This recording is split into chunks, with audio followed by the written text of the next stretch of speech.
Ce que l'on appelle l'insuffisance veineuse des membres inférieurs, c'est en fait lié à une fragilité des parois des veines.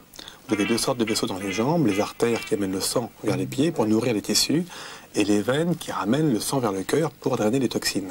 Lorsque les veines ne font pas bien leur travail, le sang stagne dans les jambes et ça va entraîner des lourdeurs de jambes, des gonflements des pieds ou des chevilles, ou bien des petits vaisseaux apparents sur les jambes, des varicosités, voire même des varices. Il y a un lien direct entre le muscle et les veines. En fait, les muscles entourent les veines. Quand une veine est fragile, quand elle est malade, elle a tendance à s'élargir, à se dilater, et c'est le muscle qui va la soutenir, qui va réaliser une véritable contention naturelle. Donc dans les jambes, on a deux groupes musculaires. L'un est superficiel, comme ici au niveau des mollets. Ceux-là sont moins importants pour le retour veineux et c'est ceux qu'on exerce le plus facilement.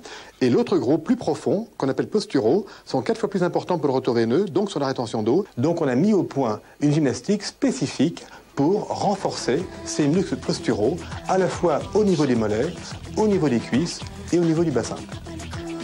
Pour le premier exercice, on se place en position debout.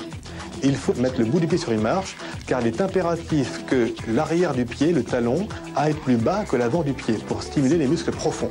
Donc on va faire une série de 20 flexions-extensions en position debout sur une marche.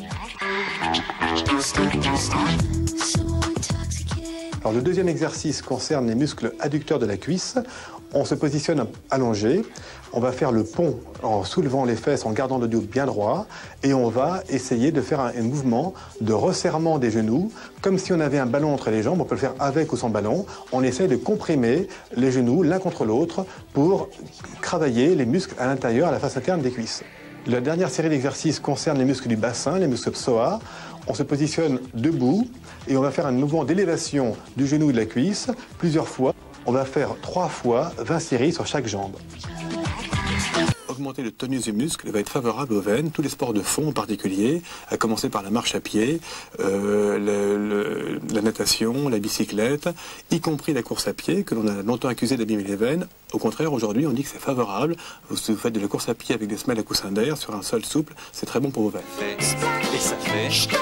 Par contre, les sports dans lesquels il y a des à-coups de pression vont abîmer les veines, par exemple le tennis, le squash, l'haltérophilie, ne sont pas bons.